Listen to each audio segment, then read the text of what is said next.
Hey, welcome in this evening. I am sports editor of Tallapoosa Publishers, Lizzie Arbogast, alongside Santana Wood, managing editor. How are you tonight? I'm doing great. How are you doing? I'm hanging in there. It's Friday. It's Friday. Not that the news really stops on the weekends, though, but doesn't, and I just don't feel any different because I'm at home anyway. So it's like that's true. Another day, you know. That's true. That's very true. We have been hard at work this week, all week as usual, striving to give you guys the best possible news, most accurate news, answer all those questions that you guys have for us. And we do obviously really appreciate the support of our sponsor, Russell Medical Wound Care and Hyperbaric Medicine. We're going to jump right in tonight and we're going to talk about the curfew again. I know you guys are sick of hearing about the curfew, but we did want to talk about Jackson's Gap put in a curfew that actually began Thursday night, and it runs from 8 p.m. to 5 a.m.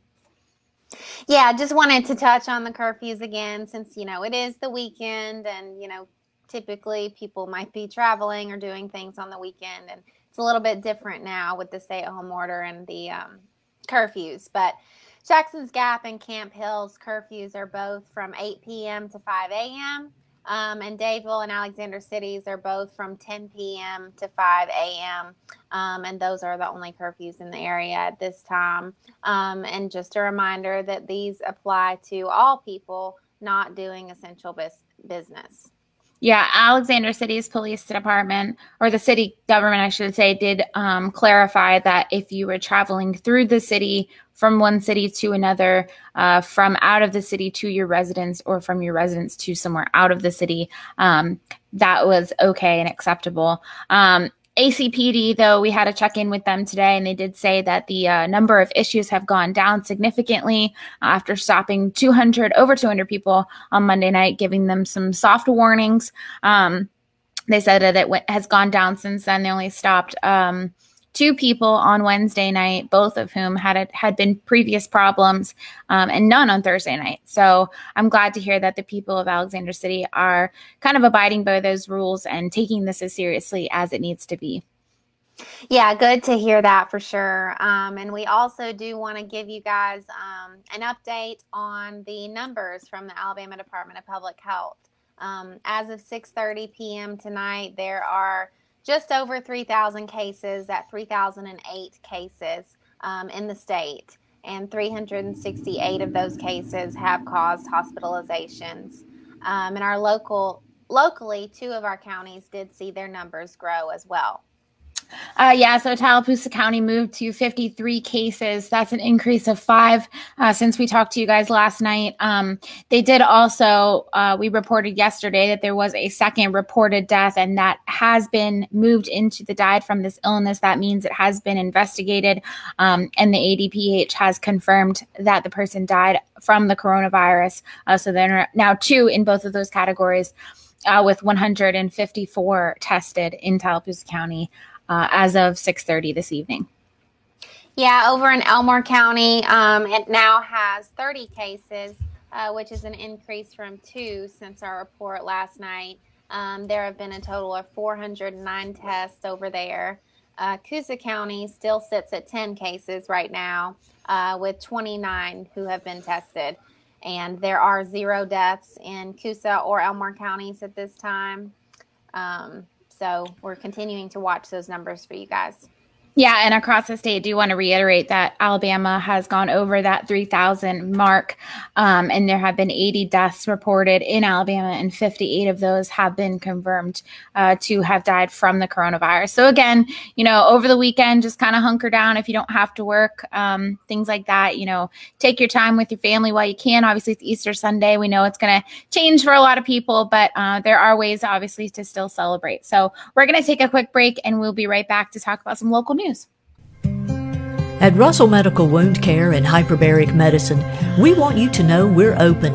We take COVID-19 seriously and have put precautions in place for the safety and health of our patients. Don't delay treatment. Wound duration lasting more than 30 days is less likely to heal naturally. We treat all types of wounds, cuts, and burns, so intervene early. Wound care is critical. Call us today.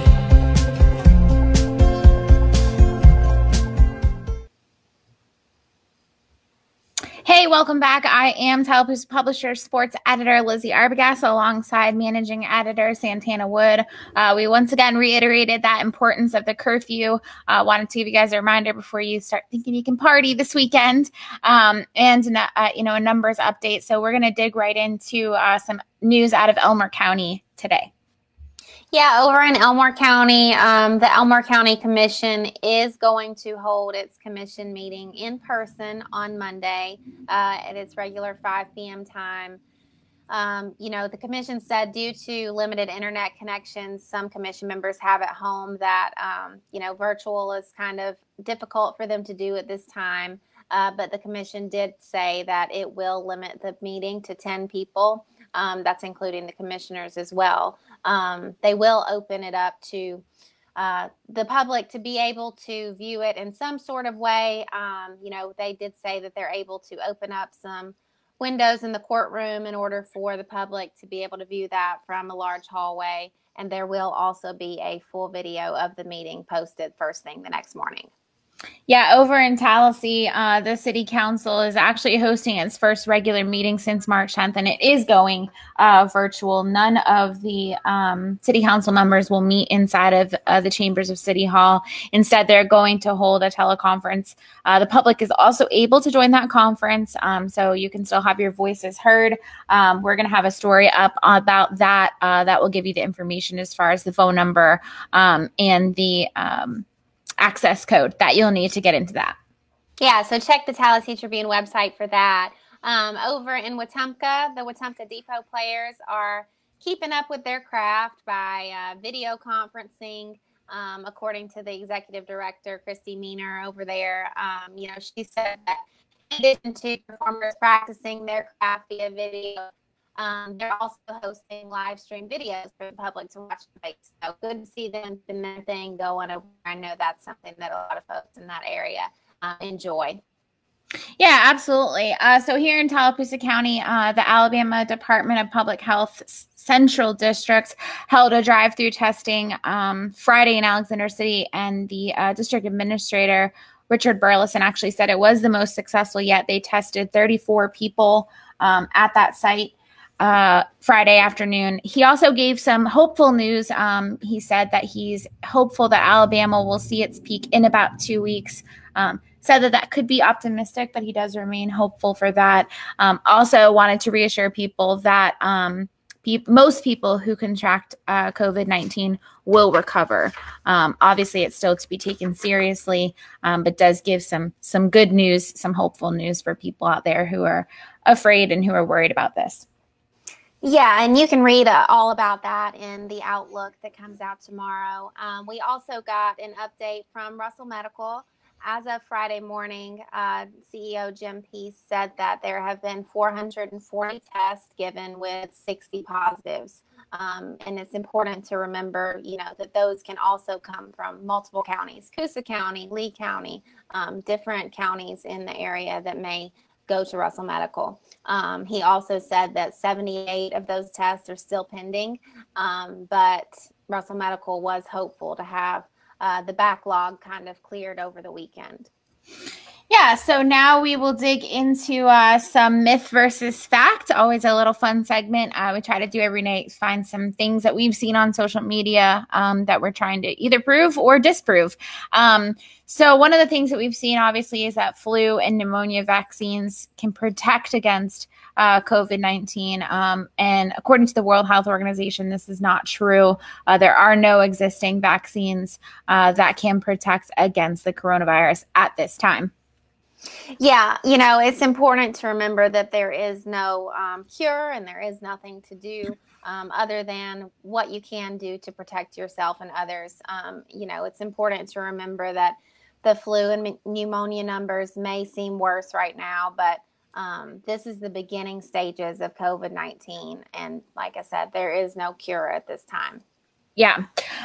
So while, we sort of have a bummer of a no cure at this time, we'll end on some feel-good news. Like I mentioned, it is Easter Sunday this weekend, and over in Elmore County, the Easter Bunny was out and about today.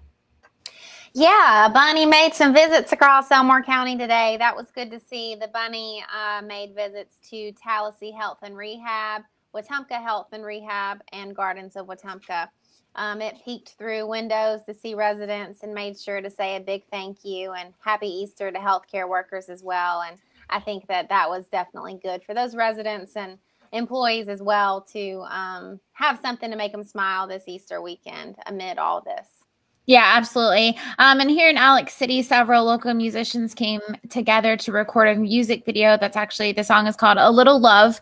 And it was kind of the brainchild of the Wilson brothers, Chad and Kyle Wilson. But then they brought in two local rappers, ATK and Trey Cinco, as well as a Collegial Idol competitor, Bo Jones, Jason Tapley and Shane Clark of Production 81 music group. So it's a lot of different music styles. It's a lot of different tastes. It's a little bit of stuff for everybody, but they did say that the overall message of the song is, you know, love and unity and coming together, which obviously is so important during this time. And they did shoot that music video today in Alexander City. Yeah, and I think that that's, you know, just good to hear. And I think that everybody could use a little love right now. So that was good to see as well, promoting that unity. So we appreciate you guys tuning in to us, and really appreciate the help of our sponsor, Russell Medical Wound Care and Hyperbaric Medicine, and really want to wish everyone a happy Easter weekend. I know that this is a non-traditional Easter Sunday for sure, and there's, you know, temptation to want to go visit family and stuff like that, but it's important to remember that that's not something that you can do right now, and just do what you can by talking with them on video chat, you know, make some new at-home traditions, whatever you can do, and do what you can to enjoy the holiday as it is. So again, I am Santana Wood, managing editor alongside Lizzie Arbogast.